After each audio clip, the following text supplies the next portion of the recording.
Bismillahirrahmanirrahim. Assalamualaikum warahmatullahi wabarakatuh. Di dalam video ini saya akan mempresentasikan penelitian saya dengan judul Analisis Pertumbuhan Ekonomi dan Tingkat Pengangguran terhadap Penduduk Kemiskinan di Kabupaten Jawa Timur pada tahun 2023. Dengan saya, Naswa Amara Salsabila dengan NIM 2214116 jurusan Ekonomi Syariah kelas 4A. Di sini saya akan menjelaskan mengenai pendahuluan dari penelitian saya, yang dimana secara umum diketahui bahwa pertumbuhan ekonomi merupakan salah satu indikator keberhasilan pembangunan, dan untuk tujuan yang terpenting dalam sebuah pembangunan adalah pengurangan dalam tingkat kemiskinan melalui cara pertumbuhan ekonomi, yang dimana melalui langkah retribusi pada pendapatan. Pertumbuhan ekonomi yaitu upaya membangun batas penciptaan dan mencapai hasil tambahan. Adapun pengertian ekonomi menurut beberapa para ahli yang dimana adalah kenaikan kapasitas jangka panjang dalam kemampuan suatu negara untuk menyediakan semakin banyak jenis barang-barang ekonomi kepada penduduknya. Nah, adapun menurut Badan Statistik dari indikator ketenagakerjaan, pengangguran adalah penduduk yang tidak bekerja ataupun sedang mencari pekerjaan ataupun sedang mempersiapkan pekerjaan suatu usaha baru untuk dan atau penduduk yang tidak bekerja karena sudah diterima tetapi belum bekerja. Sedangkan membicarakan tentang kemiskinan merupakan masalah klasik yang terjadi hampir di seluruh negara. Kemiskinan menjadi topik perbincangan sehari-hari baik di media massa, media dunia akademis maupun pemerintah. Masalah kemiskinan juga merupakan masalah yang kompleks dan bersifat multidimensional yang dimana berkaitan dengan aspek sosial, ekonomi, budaya, ataupun aspek lainnya.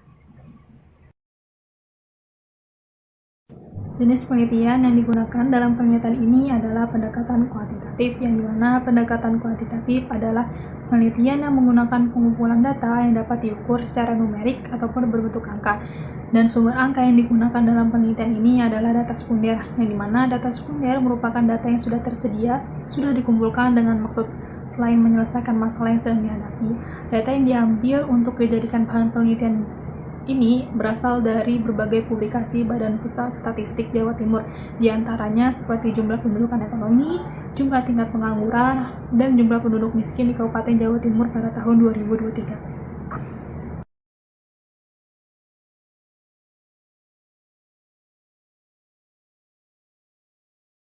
Selanjutnya mengenai hasil dan pembahasan. Yang pertama, adanya uji asumsi klasik multikolinialitas, yang dimana dapat dilihat dari hasil perhitungan Microsoft Excel. Dapat disimpulkan dari hasil di atas tidak ada indikasi multikolinialitas dalam data ini karena korelasi antara variabel X dan variabel 2 ini sangat rendah, yang dimana hasilnya itu sebesar 0,040, maka dapat dikatakan tidak terjadi multikolinialitas dan tidak terjadi signifikasi. Dengan demikian, karena jika nilai FIV-nya yang lebih tinggi atau lebih besar dari 10 menunjukkan kemungkinan terjadinya multikolinialitas, dan hasil yang dihitung tadi ini mengalami kurang dari 10, maka dapat disimpulkan tidak terjadinya multikolinialitas. Selanjutnya itu ada normalitas, yang dimana berdasarkan uji normalitas dapat disimpulkan bahwa data dalam histogram itu normal karena tidak terjadinya grafik plot pada titik-titik menyebar mengikuti arah garis ataupun membentuk garis lurus.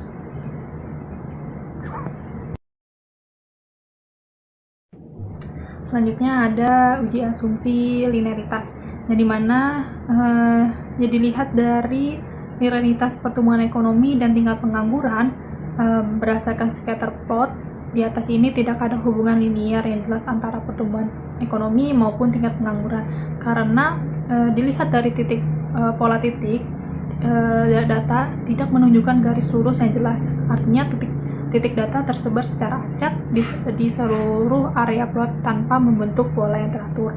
Hal ini menunjukkan bahwa tidak ada hubungan linear yang kuat antara kedua variabel nilai koefisien korelasi yang rendah. Koefisien korelasi ini adalah ukuran statistik yang menunjukkan kekuatan dan area hubungan antara dua variabel, nilai koefisien variabel X1 dan X2, yang dimana kemungkinan kecil negatif, yang dimana nilai negatif ini menunjukkan hubungan yang inverse, di mana peningkatan X1 dikaitkan dengan penurunan X2, maka dapat disimpulkan bahwa tidak ada hubungan linier yang signifikan antara pertumbuhan ekonomi maupun tingkat pengangguran. Selanjutnya ada heterodoksitas, yang dimana dilihat dari plot scatter dari residu di atas ini terdapat indikasi bahwa data mungkin mengalami heterodoksitas, yang dimana karena pola ini sebaran pola residual tidak konstan antara selisih antara nilai aktual maupun nilai prediksi, maka pola scatter tidak tersebar secara acak dan merata di sekitar garis regresi. Nah, selanjutnya ada autokorelasi, yang dimana dilihat dari analisis uji DW yang dianalisis menggunakan Microsoft Excel adalah salah satu yang umum digunakan untuk mendeteksi autokorelasi. Nah, didapatkan nilai DW ini mendekati 2 antara 1,5 sampai 2,5 yang menunjukkan bahwa tidak ada ataupun hanya sedikit autokorelasi dalam residu model, yang dimana nilai DW yang didapatkan ini rendah di bawah 1,5 ataupun sangat tinggi di atas 2,5 yang mengindikasi adanya autokorelasi, dan dapat disimpulkan dari uji asumsi autokorelasi di mana hasil DW ini senilai 1,79 yang artinya tidak terdapat autokorelasi. Selanjutnya itu mengenai perhitungan dari tes global, yang dimana menghitung F-tabel dengan critical value-nya itu 3,37, yang dimana numeratornya itu 2 didapatkan dari banyaknya variabel X1 dan X2, dan DF-nya itu didapatkan 26. Lalu menghitung dari F-table ini, yang dimana SSR dibagi dengan K, lalu SSE dibagi dengan N dikurangi K ditambah 1, yang dimana nilai SSR ini didapatkan dari total regresi yang didapatkan sebesar 266,06 dibagi dengan 2 numerator, dan dibagi dengan SSE yang dimana didapatkan dari total residual didapatkan sebesar 147,66 dibagi dengan nilai DF yaitu 26, maka didapatkan dengan hasil 2,34. Nah, dari perhitungan di atas dapat disimpulkan bahwasannya diketahui F hitungnya itu sebesar 2,34 dan F tabelnya itu 3,37, yang dimana rules-nya itu menerima HO jika F hitung lebih besar dibanding dengan F tabel. Sebaliknya, jika menolak HO ini jika F hitung ini lebih kecil F hitung lebih kecil dibanding F tabel. Dari perhitungan F-tabel di atas, maka HO ditolak, artinya tidak terdapat pengaruh yang signifikan antara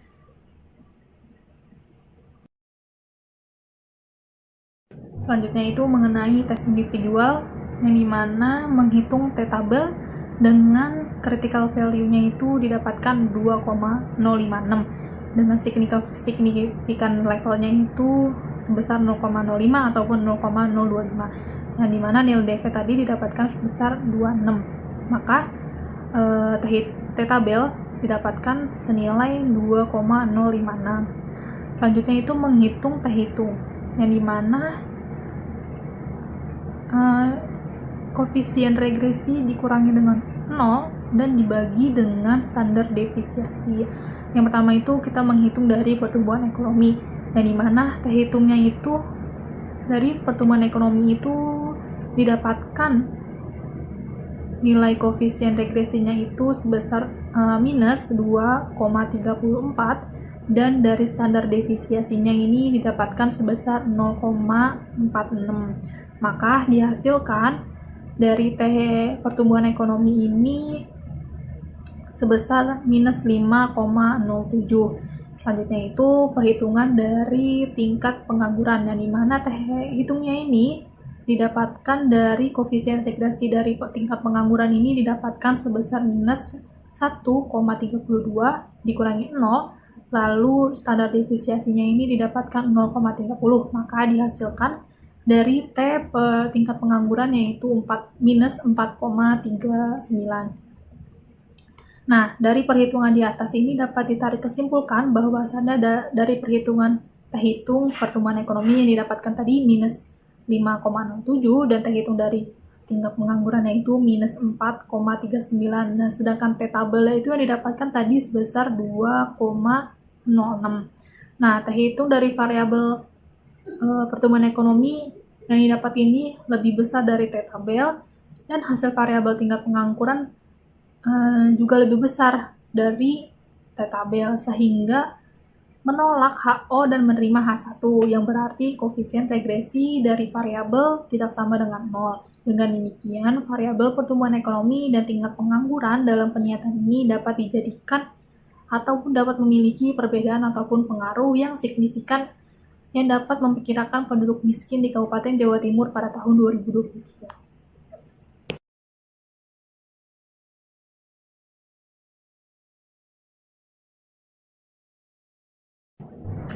Selanjutnya itu ada dari persamaan regresi linear berganda yang dilihat dari analisis Microsoft Excel regresi yang dimana perhitungannya itu Y topi dikurang Y topi sama dengan A ditambah B1 X1 dan B2 dikali X2 yaitu dimana didapatkan hasilnya Y topi sama dengan 28,45 ditambah minus 2,34 X1 dan ditambah minus 1,32 X2. Itu dari hasil persamaan regresi berganda. Selanjutnya itu dari koefisien determinasi yang dimana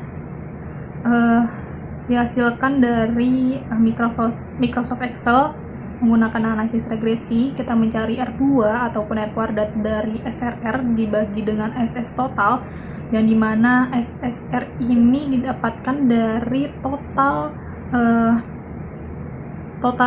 regresi dibagi dengan sama dengan total SS total yang dimana SSR-nya ini didapatkan 266,06 lalu dibagi 413,72 maka R kuadratnya didapatkan 0,46. Maka dari perhitungan dari determinasi di atas ini, koefisien determinasi ini dapat ditarik kesimpulan bahwasannya berdasarkan hasil regresi tersebut dapat diketahui bahwa apabila variabel X1 ataupun X2 ini didapatkan dari hasil koefisien determinasi R kuadrat yaitu sebesar 0,064 yang menunjukkan bahwa 64,30% ini variabel terikat itu Y dapat mempengaruhi variabel bebas X, sedangkan sisanya dipengaruhi oleh variabel yang di luar dari penelitian.